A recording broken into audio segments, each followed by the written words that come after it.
Ciao Raga! Musta Raga? Sa vlog nare ay ipapakita ko sa iyo Raga yung aking journey. Kumula nang magsimula ako dito sa Milan, Italy bilang isang OFW at yung aking mga naging journey hanggang sa ako ay dumating sa ngayon na naging si Chad Will Guide na at nagkaroon ng chance na magkaroon ng billboard sa Milan Metro Stations. So gusto ko sana na i-share sa iyo yung aking naging paglalakbay, yung aking journey na ako ay umaasa na dahil dito ay makakapagbigay ito sa iyo ng inspirasyon, makakapagbigay sa iyo ng pag-asa dahil doon sa mga pinagdaanan ko ay kaya natin, okay? Tayong mga OFWs. Kaya sana manood ka Raga para malaman mo at saka para mas makilala mo rin ako. That way ay mas ma-appreciate natin ang isa't isa at saka yung aking mga pinagdaanan ay magiging lesson din. Halimbawa, ikaw ay bagong dating dito sa Italia o kaya naman ikaw ay matagal na rin dito sa Italia na meron pa pala tayong pag-asa, meron pa tayong pwedeng magawa. Okay? At saka kung ikaw naman, halimbawa makakapanood nito at ikaw ay gusto pala makapunta din sa Italia or may pangarap ka na makarating dito sa Italia, ay makapagbigay din sa iyo ang aking istorya ng inspirasyon at saka kung ano ang dapat na gagawin. Lalo na kapag dumating doon sa mga pagkakataon, sa mga panahon na ikaw ay down, na ikaw ay sabi nga ay nandun sa mga struggles mo sa buhay, ay maalala mo itong aking istorya na ito. So yun, Raga, panoorin natin itong aking pag-share sa iyo ng aking istorya. Alamin natin ang detalye, doon po na sigla, partihan mo.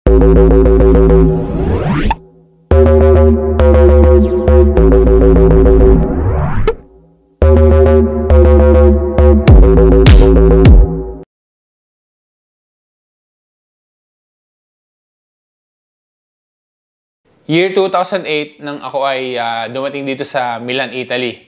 Pinitisyon ako ng aking asawa. Kung tawagin dito sa Italia ay ricongiungimento familiare.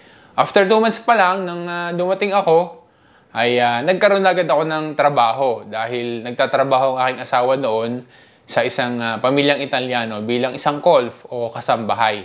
Kaya kinuha din nila ako. Kaya sa loob ng 4 na taon ay magkasama kami sa iisang trabaho ng aking asawa bilang kolf. Sa simula pa lang, naunawaan ko na agad ang importance ng knowledge sa Italian language. Kaya nag-enroll ako sa free language school for a couple of months para matuto ako ng basic Italian.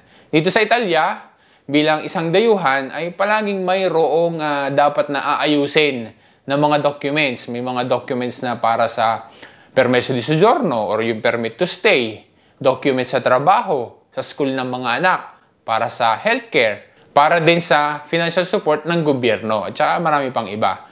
Napansin ko din, dito sa Italia, palaging mayroong bagong legge o batas. Palaging may mga changes o updates sa mga procedures na dapat na gagawin. Ako ay kasama din doon sa mga kababayang OFWs dito sa Italia na not very well informed noon.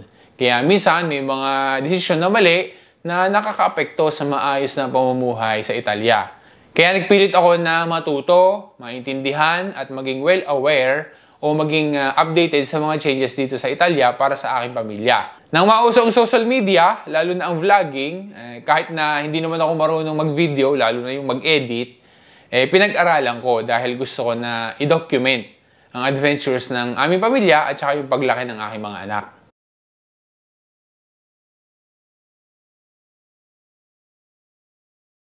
There was one time, isang araw noon na mayroong financial support na pwedeng ma-avail ang mga kapwa Pinoys natin. Yung agevolazione easy ng ATM na 50 euros lang ang abonamento annuale. Yan ay kakasimula lang noon. So nandoon din kami at nakapila ng maaga. Maaga pa lang ay nandoon na kami sa may Duomo. Every time na may dadaan o dadating na kapwa Pinoy natin, ay lagi sila nagtatanong kung bakit daw kami nakapila. Kung para saan daw gayon. At saka, syempre, tinatanong na rin nila ano yung mga documents na kailangan, etc. So, every time din na may magtatanong, sasabihin mo ulit, lahat.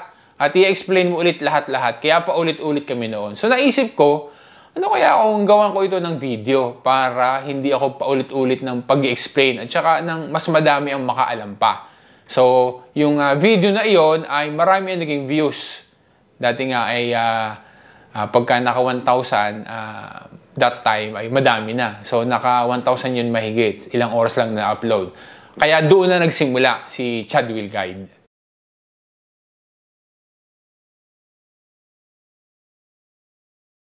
Dahil sa madami naging views ng video na yon at madami ang naka-appreciate, I was inspired na mas makapagbigay pa ng correct, 'di ba, accurate, tsaka updated, yung precise na information sa ating mga kapwa OFWs. That is my mission, maging well-informed at integrated ang mga OFWs dito sa Italy para maiwasan na magkamali ng desisyon. Also to uplift Pinoy pride as being world-class immigrants.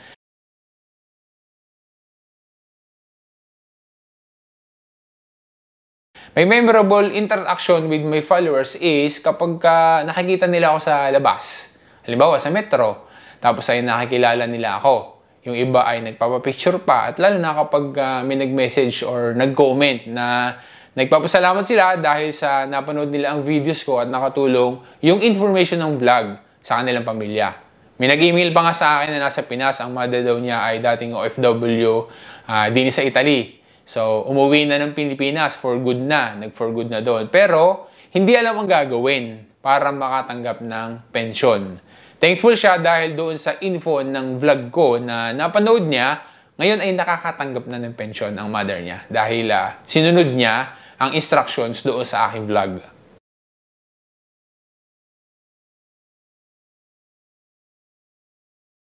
Ang maganda sa Milan o dito sa Europa ay yung uri ng pamumuhay. Kahit na simple lang ang trabaho mo, ay basta ikaw masipag, ay makakakain ka ng masarap. Kaya sabi nga, halos libre ang pagpapaaral sa anak.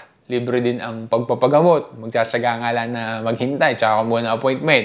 Kung magtatagal ka dito sa Italy, ay pwede kang mamuhay kasama ang pamilya mo at magkaroon ng pagkakataon na maging naturalized Italian. Maganda din dito ang klima kahit pa na mahaba masyado ang winter season. At saka kung mahilig ka din na mag-travel ay madaming mapapasyalan ng mga bansa dito sa Europa.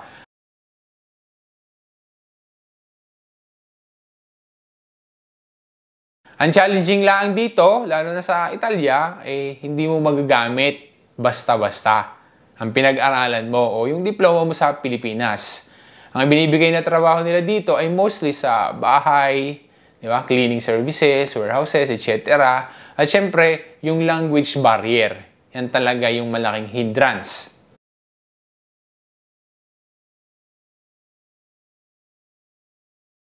Kapag ka nandini ka sa Europa, ay dapat matibay ang pagtitiwala mo sa pagtupad mo sa iyong mga pangarap.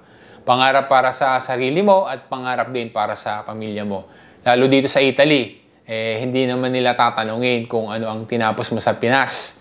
Hindi rin nila tatanungin kung ano ang kaya mong gawin. Dahil Pinoy ka, ang alam nila ay magaling ka maglinis. So, dadating kasi sa punto na mababawasan o mawawala ang self-esteem mo. Kaya dapat lagi nandoon ang self-belief na kaya mo.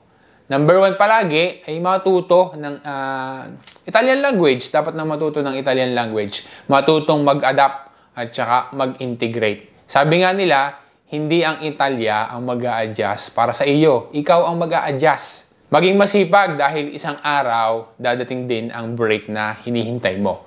Personal experience ko, sa loob ng 4 na taon na pagtatrabaho bilang isang golf, halos ay hindi ko nakilala sarili ko noon. Sabi nga, nawalan ako ng believe sa sarili ko dahil palagi na lang mali ang nakikita ng aking amo.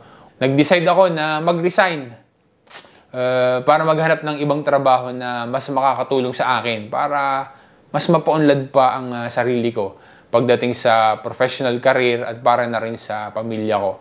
Pero hindi pala ganun kadali.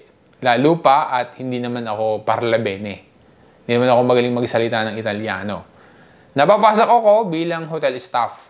Tumutulong sa kusina, sa restaurant ng hotel at minsan din para maglinis ng kamere o yung mga kwarto doon sa albergo, doon sa hotel. After noon, nagtrabaho din ako bilang labapiati o dishwasher sa isang Chinese restaurant. Doon sa trabaho na yon, naranasan ko yung mabigat at saka mahabang oras ng trabaho. Naging sushiman din ako ng isang kumpanya na nasa loob ng supermarket. Sa mga taon na yan, At saka doon sa mga trabaho na pinasok ko, sabi nga parang nawalan na ako ng pag-asa na makakahanap pa ng ibang trabaho. Ang iniisip ko noon lagi at ang pinag-aalala ko ay kung umidad na ako at hindi ko na kaya magtrabaho ng mabigat. So, papaano na? Hanggang sa taong 2018 ay dumating ang pagsisimula ng break na hinihintay ko. Nakasama ako sa mga pioneer crews ng mag-open ang Jollibee Milan. Dito, naramdam ko ulit ang sigla sa pagtatrabaho. Nagkaroon ng pag-asa dahil that time may alam ko, confident ako noon na sisipagan ko lang, gagalingan ko sa pagtatrabaho. Siyempre, sasamahan din ng hard work at saka dedication ay magkakaroon ako ng pagkakataon na umunlad sa aking professional career. Magiging importante din pala ito ng yugto ng aking vlogging dahil mula sa pagiging si Richard sa Jollibee Milan, ako ay naging si Chad.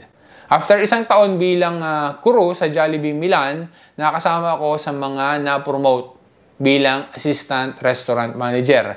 I was confident din na kapag lumipas pa ang ilang taon at mag-branch out si Jollibee Milan, ay maaaring makonsider ulit ako for promotion. So habang ako ay nasa Jollibee, ay nagba-vlog na rin ako noon. That time, doon ko rin naisip na mula doon sa channel namin na Adventures of Abelara, kasi yun dati yung channel name ko sa YouTube, that time ay naisip ko na palitan siya, kaya naging Chad Will Guide. Kung iisipin, ay may maayos na akong trabaho sa Jollibee Milan kung ikukumpara sa mga naging trabaho ko nung mga nakalipas sa taon. Pero dumating pa din sa point na parang ang pagiging empleyado ay nakakahadlang sa aking pagbablog. Deep within me, may nagsasabi sa akin na may mas pwede pa akong magawa, lalo na yung pagtulong sa mga kapwa OFWs dito sa Italia.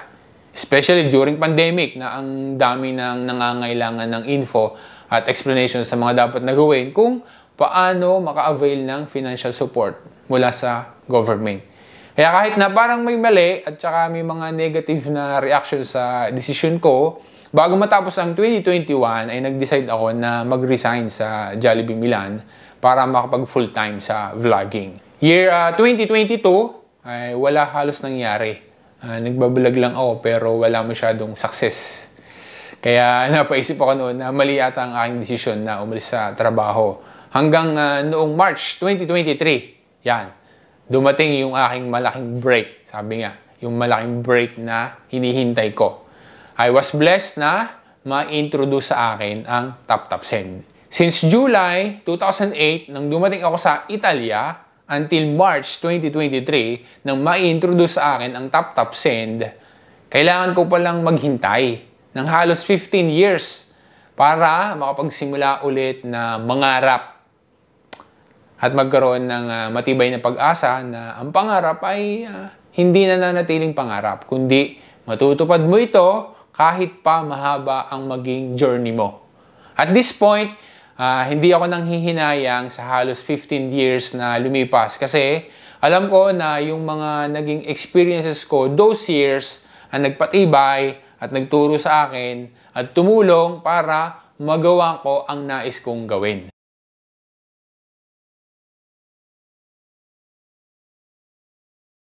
When TapTap Send was introduced to me, I knew it from the start na ito ay makakatulong sa mga OFWs. Ang ino-offer kasi ni TapTap Send is aligned doon sa mission ni Chad Will Guide. Imagine na pwede ka pala magpadala sa Pinas na free transfer, hassle-free. Mabilis matanggap ang padala, competitive ang exchange rates. Tapos, ay meron pang welcome bonus. Diga, kapag ginamit mo yung promo code ko na RAGACHAD, ay makakatanggap ka ng welcome bonus. As of now ay 20 euros ang bonus na matatanggap doon sa first transfer kapag ginamit yung promo code na RAGACHAD. Noong na-introduce sa akin ng TapTap Send ay that time 30 plus users pa lang sa Europe. If I'm not mistaken ay 34 pa lang ang gumagamit ng TapTap Send that time dito sa Europe buong Europe yon. So tama ulit doon sa purpose ni Chad Will Guide na to introduce or present something legit na hindi pa aware ang mga followers ko, yung aking mga supporters, That way, I can say na dahil sa videos ni Ciao Raga, ay nalaman nila ang Tap Tap Send. Kaya naman, I decided to become a Tap Tap Send brand ambassador.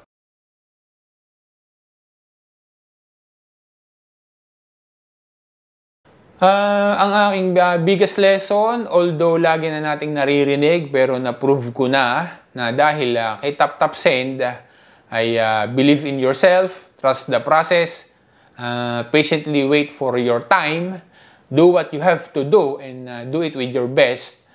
I am one of the pioneer brand ambassadors ng Tap Tap Send Philippines. When I started, nabanggit na sa akin ang plano na magkaroon ng billboard dito sa Milan. At ako ang nandoon sa billboard. So, dumaan yung mga panahon, nagkaroon nga ng billboard ang Tap Tap Send Philippines. Pero, hindi naman sa Milan. At saka, hindi ako yung nandoon sa billboard. Yung iba kong mga kasamahan na brand ambassadors din sa Tap Tap Send, sila yung nagkaroon. Yung iba pa nga ay na-feature pa doon sa mga kilalang content creators. May mga iba pa nga na nagka-commercial. Ako, naghintay lang at saka patuloy na ginawa kung anong kaya kong gawin. And then, my hard work at saka dedication and patience, sabi nga, ay paid off. After almost 2 years with Tap Tap Send, natupad na din ang pangarap ko na billboard dito sa Italy, sa metro stations dito sa Italy. And I became the first non-celebrity Filipino to have 60+ billboards in Milan metro stations.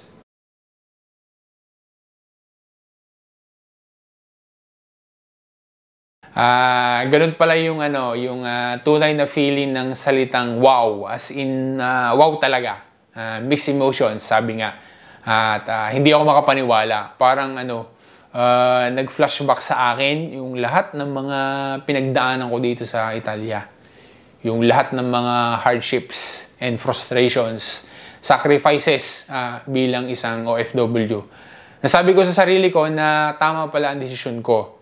Noon, natatakot ako na baka magkamali ako. I mean, sino ba naman ako para magka-billboard? Very proud ako dahil mayroong isang Pinoy dito sa Italia na nagkaroon ng billboard na nire-represent ang bansang Pilipinas at nandoon din sa billboard ang watawat ng Pilipinas.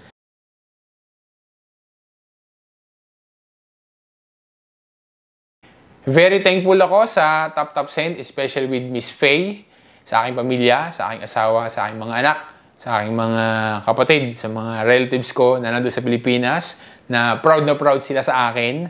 At saka syempre doon sa mga followers ko na patuloy na sumusuporta until now. At sila man ay natutuwa din. Pinapalam nila sa akin, binabati nila ako at natutuwa sila na nakikita nila na nagkaroon ako ng billboard dyan sa metro dito sa Milan. So natutuwa din sila para sa akin. That's why very thankful ako sa naging journey ko. Mula nang magsimula ako dito sa Italia hanggang sa ako yung makarating at magkaroon ng chance na magkaroon ng billboard dito sa Milan Station sa Milan, Italy.